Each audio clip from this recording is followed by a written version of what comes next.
In today's video, I'm going to teach you how to use different types of text in Webflow effectively. Whether you're a beginner or someone with a bit more experience, it's important to understand how to use headings to structure your website content clearly and enhance its readability. Let's dive into how each heading works and where you might find it useful.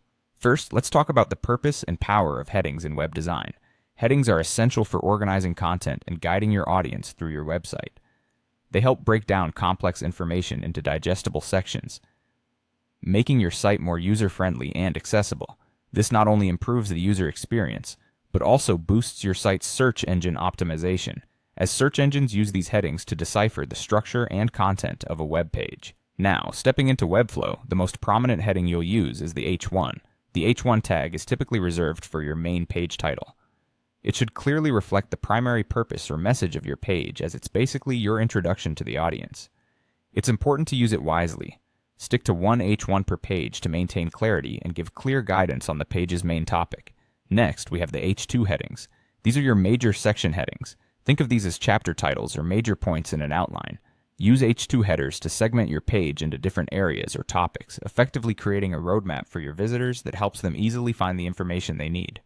Moving further down the hierarchy, you'll encounter H3 to H6 headings. These are your subheadings, and they play a crucial role in providing additional structure within each section. H3 is your go-to for dividing sections into smaller parts, perhaps introducing a subsection of content under your H2. For finer subdivisions, use H4, H5, and H6. This hierarchy comes in handy when you're dealing with detailed information that needs deeper layers of organization, like FAQs or detailed guides. When editing your Webflow project, remember that consistency in style is key. Maintaining a coherent design aesthetic for your headings not only looks professional, but also supports brand recognition. Be mindful of font size, style, color, and alignment when setting up your text elements.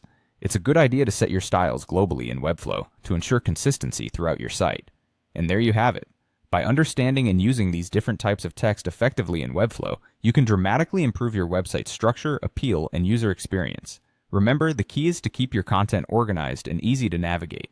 Thanks for watching, and I hope you found this guide helpful in harnessing the full potential of text elements in Webflow. Happy designing!